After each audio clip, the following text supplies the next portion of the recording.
Well, for a number of years, we've been actually saying to people, come along and give, come along and give, come along and give. And it's a privilege for us to be able to give you some examples and some real justification for what your giving does. And we have three young people here today who I think quite literally would not be with us if it wasn't for people like you. I want to introduce, first of all, Alex Samuels, who will tell you his story, that 2 years ago he had a stem cell transplant, and he'll tell you all about that. And then, well, listen to Alex, listen to his story, and I'm sure you'll realise why it's such a benefit for you people giving up your time to come and give and to provide this greatest of charity by being here. So Alex, please come.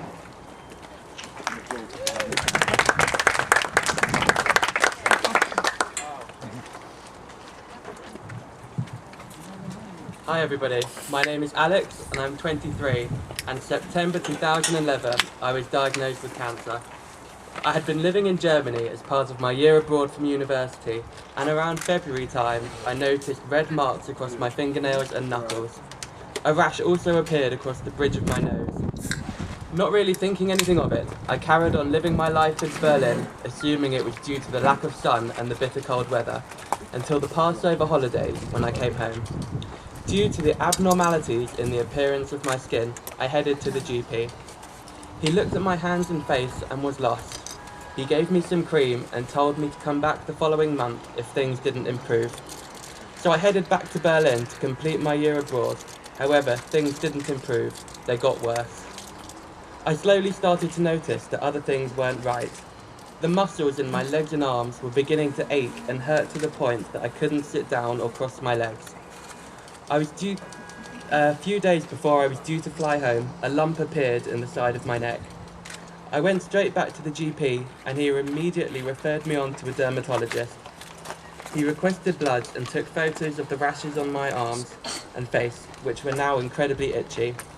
He wanted a skin biopsy and also suggested that I see a rheumatologist about the pains in my muscles.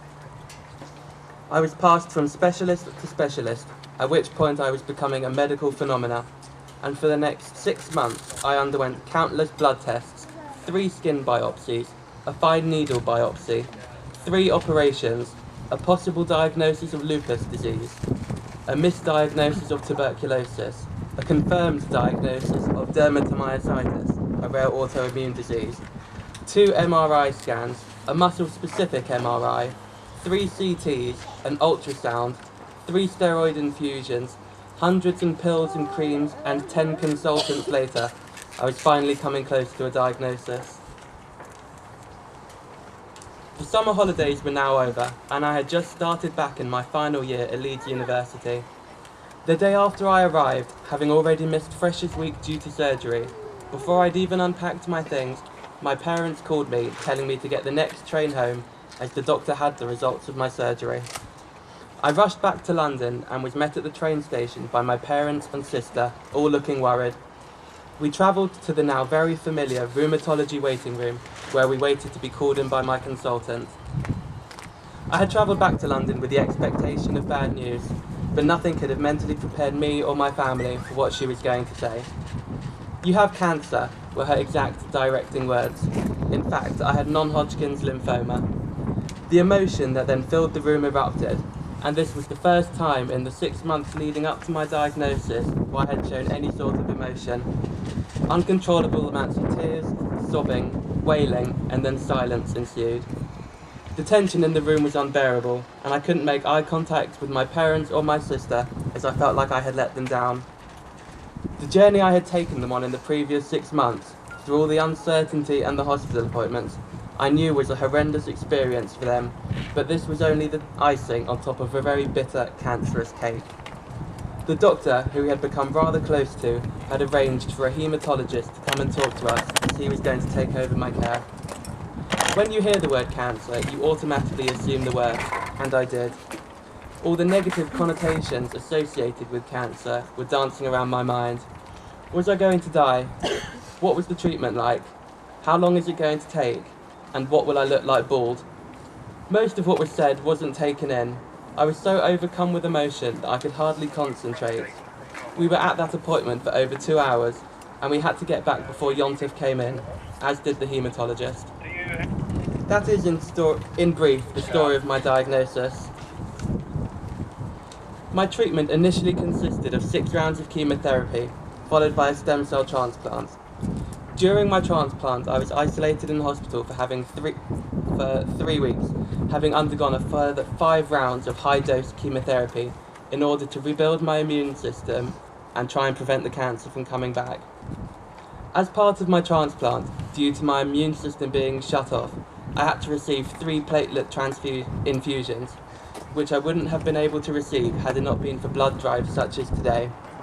Before I became ill, I'd never appreciated the importance of blood donation and how many people on a daily basis rely on blood donations in order to survive and overcome illness. I cannot emphasize enough the importance of blood drives in order to keep people like myself and many others alive today, and want to thank you all so much for giving up your time and your blood. If you want to read more about my story, I've got an ongoing blog called alexsamuelscancer.blogspot.com if you want to read more. Thank you very much.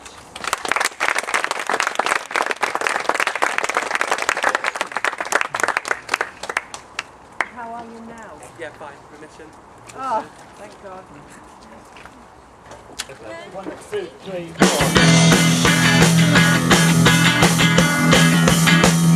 Well, she was just 17, you know what I mean. And the way she looked was way beyond compare. So how could I dance with another? Woo! When I saw her standing there.